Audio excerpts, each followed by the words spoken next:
New at noon, if you love learning about fossils and geology, well, there is a road show that is coming up at the Oren Dunn City Museum. And joining us now is Carlos Diaz, who is the assistant curator of the museum. How are you doing, Carlos? I'm doing well, thank you. Okay, so tell us about the Fossil Roadshow. What can we look forward to? Oh goodness, it's a fun event. It's free admission into the roadshow itself, but there'll be some activities that'll be like $1 a ticket for kids and stuff like that to participate in, and you'll find a lot of experts in geology. So if you bring your rocks, or your fossils, and you want them identified, you can have them do that. And so it's a lot of fun. Now, when it comes to fossils, do you really think, I'm thinking along the Natchez Trace, do you really think you can find some gems here? Oh yeah, millions of years ago, North Mississippi was underwater.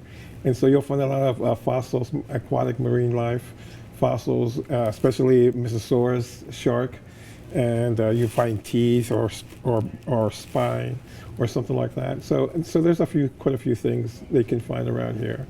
Now, when it comes to the fossil finds, the professionals that are going to be here, so they're going to tell you like, hey, this is a shark teeth, put it on, what is it, eBay or something like that, and you can auction it off for like millions of dollars. I'm just kidding. No. What are they going to do? Yeah, it's funny.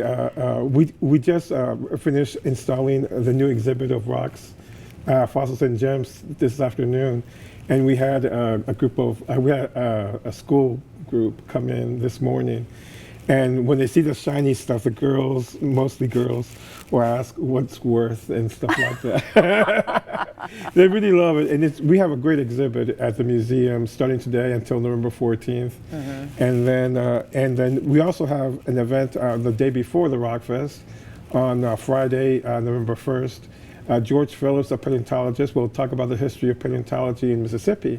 So from 6 p.m. to 8 p.m. on Friday, November 1st. Okay. So that's going to be our Rocky.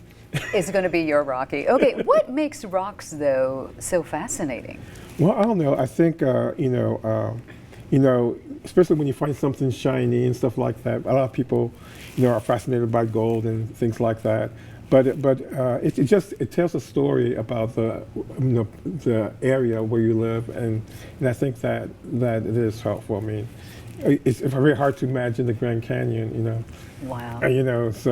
So there's a lot of apparently there's a lot of petrified wood in Mississippi, for example.